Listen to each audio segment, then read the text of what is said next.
ಎಲ್ಲರಿಗೂ ನಮಸ್ಕಾರ. ಎಷ್ಟೇ ಪ್ರಯತ್ನ ಪಟ್ರೂ ಹೊಟ್ಟೆ ಭಾಗದ ಕೊಬ್ಬು ಮಾತ್ರ ಕರಗ್ತಾನೆ ಇಲ್ಲ ಅಂತ ಅನ್ಸುತ್ತಿದ್ಯಾ? ಅಯ್ಯೋ, ಚಿಂತೆ ಬೇಡ. ಯಾಕಂದ್ರೆ ಇವತ್ತು ನಾವು ಆಯುರ್ವೇದದ ಜ್ಞಾನ ಮತ್ತು ಆಧುನಿಕ ವಿಜ್ಞಾನ ಎರಡನ್ನೂ ಬಳಸ್ಕೊಂಡು ಹೊಟ್ಟೆಯ ಕೊಬ್ಬನ್ನು ಕರಗಿಸೋಕೆ 6 ತುಂಬಾನೇ ಸರಳ ಆದರೆ ಅಷ್ಟೇ ಪರಿಣಾಮಕಾರಿಯಾದ ವಿಧಾನಗಳನ್ನು ನೋಡೋಣ. ಮೊದಲಿಗೆ ಈ ಪ್ರಶ್ನೆಗೆ ಉತ್ತರ ತುಂಬಾ ಮುಖ್ಯ. ಯಾಕೆ ಗೊತ್ತಾ? ಯಾಕಂದ್ರೆ ಹೊಟ್ಟೆಯ ಕೊಬ್ಬು ಅನ್ನೋದು ಕೇವಲ ನಮ್ಮನ್ನ ನೋಡಕ್ಕೆ ಚೆನ್ನಾಗಿ ಕಾಣಿಸಲ್ಲ ಅನ್ನೋ ಸಮಸ್ಯೆ ಅಲ್ಲ, ಇದು ನಮ್ಮ ಆರೋಗ್ಯಕ್ಕೆ ಒಂದು ದೊಡ್ಡ ಎಚ್ಚರಿಕೆ ಗಂಟೆ. ಮೊದಲು ಅದರ ಗಂಭೀರತೆಯನ್ನ ಸರಿಯಾಗಿ ಅರ್ಥ ಮಾಡ್ಕೊಳ್ಳೋಣ. ಈ ಸಮಸ್ಯೆಯ ನಿಜವಾದ ವಿಲನ್ ಯಾರು ಗೊತ್ತಾ? Visceral fat. ಇದು ನಮ್ಮ ಚರ್ಮದ ಕೆಳಗೆ ಇರುವ ಕೊಬ್ಬು ಅಲ್ಲ, ಇದು ಅದಕ್ಕಿಂತ ಡೇಂಜರಸ್. ಇದು ನಮ್ಮ ಲಿವರ್, ಕರುಳು, ಹೃದಯದಂತಹ ಪ್ರಮುಖ ಅಂಗಗಳ ಸುತ್ತ ಆವರಿಸಿಕೊಂಡು ಅವು ಸರಿಯಾಗಿ ಕೆಲಸ ಮಾಡದಂತೆ ತಡೆಯುತ್ತೆ. ಅದಕ್ಕೆ ಇದನ್ನ ಅಷ್ಟು ಸುಲಭವಾಗಿ ತಗೋಬಾರ್ದು. ಹಾಗಾದ್ರೆ ಇವತ್ತು ನಾವು ಏನೆಲ್ಲ ನೋಡ್ತೀವಿ ಅಂದ್ರೆ, ಮೊದಲು ಹೊಟ್ಟೆಯ ಕೊಬ್ಬಿನಿಂದ ಆಗುವ ನಿಜವಾದ ಅಪಾಯ ಏನು ಅಂತ ತಿಳ್ಕೊತೀವಿ. ಆಮೇಲೆ ನೀರು ಮತ್ತು ಸಕ್ಕರೆ ವಿಷಯದಲ್ಲಿ ಏನ್ ಮಾಡಬೇಕು, ನಮ್ಮ ಊಟದಲ್ಲಿ ಪ್ರೋಟೀನ್ ಮತ್ತು ಒಳ್ಳೆ ಕೊಬ್ಬುಗಳನ್ನು ಹೇಗೆ ಸೇರಿಸಬೇಕು, ಯಾವ ಧಾನ್ಯಗಳನ್ನು ಆಯ್ಕೆ ಮಾಡಬೇಕು, ಮತ್ತು ಸಂಜೆಯ ಊಟದ ಬಗ್ಗೆ ಒಂದು ಸೀಕ್ರೆಟ್ ನಿಯಮವನ್ನ ಒಂದೊಂದಾಗಿ ನೋಡೋಣ. ಸರಿ, ಹಾಗಾದ್ರೆ ಮೊದಲನೇ ವಿಷಯಕ್ಕೆ ಬರೋಣ. ಈ ಅಪಾಯ ಅಂದ್ರೇನು ಅಂತ ಸ್ವಲ್ಪ ಆಳವಾಗಿ ನೋಡೋಣ. ಇದು ಬರೀ ಬಟ್ಟೆ ಟೈಟ್ ಹಾಕೋ ಸಮಸ್ಯೆ ಅಲ್ಲ, ಅದಕ್ಕಿಂತ ತುಂಬಾನೇ ದೊಡ್ಡದು.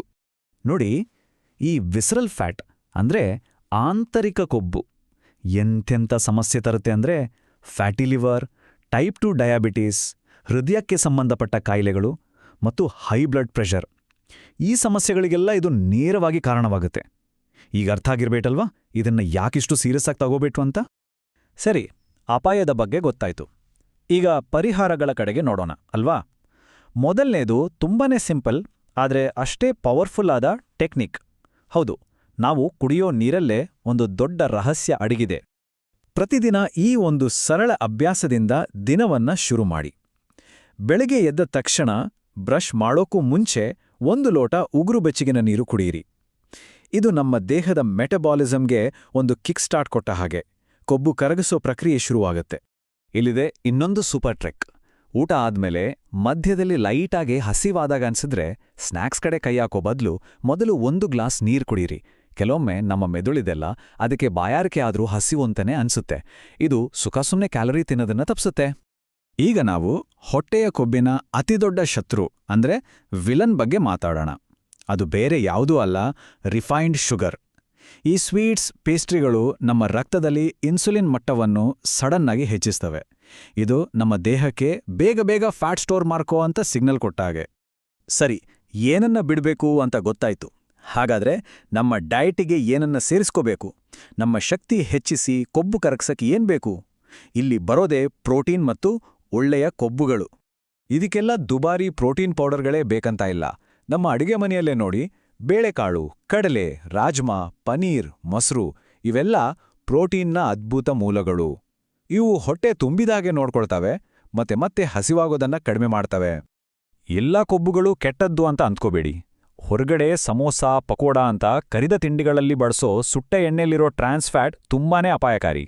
ಅದರ ಬದಲು ನಮ್ಮ ದೇಹಕ್ಕೆ ತುಪ್ಪ, ಕೋಲ್ಡ್ ಪ್ರೆಸ್ಡ್ ಎಣ್ಣೆಗಳು, ನೆನೆಸಿದ ಬಾದಾಮಿ, ತೆಂಗಿನಕಾಯಿ ಈ ತರಹದ ಆರೋಗ್ಯಕರ ಕೊಬ್ಬುಗಳು ಬೇಕೇ ಬೇಕು. ಈಗ ನಮ್ಮ 4ನೇ ನಿಯಮಕ್ಕೆ ಬರೋಣ. ಇಲ್ಲಿ ನಾವು ಸಂಸ್ಕರಿಸಿದ ಮತ್ತು ಸಂಪೂರ್ಣ ಆಹಾರಗಳ ನಡುವಿನ ವ್ಯತ್ಯಾಸ ನೋಡೋಣ. ಇದರ ಹೀರೋ ಯಾರು ಗೊತ್ತಾ? ನಾರಿನಾಂಶ ಅಂದ್ರೆ ಫೈಬರ್.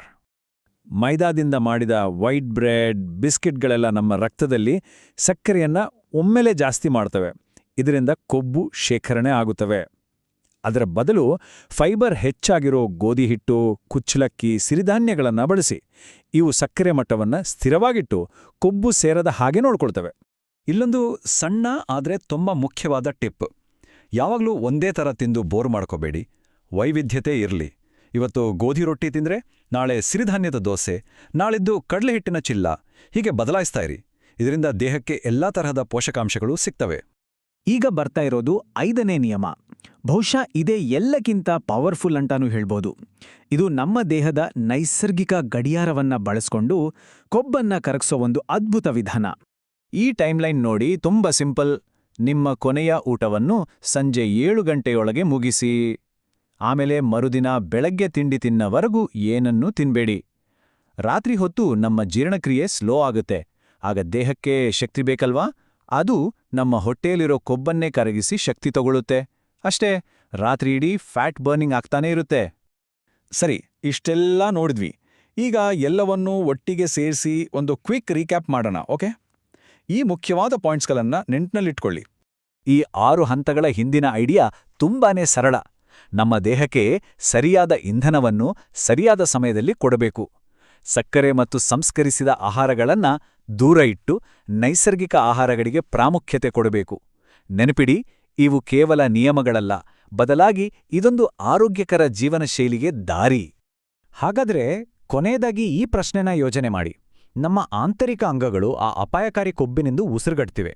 ಅವುಗಳಿಗೆ ಸ್ವಲ್ಪ ಆರಾಮವಾಗಿ ಉಸಿರಾಡಕ್ಕೆ ಜಾಗ ಮಾಡಿಕೊಡೋಣ ಅಲ್ವಾ? ಲೈಕ್ ಮಾಡಿ, ಸಬ್ಸ್ಕ್ರೈಬ್ ಮಾಡಿ ಮತ್ತು ಶೇರ್ ಮಾಡಿ.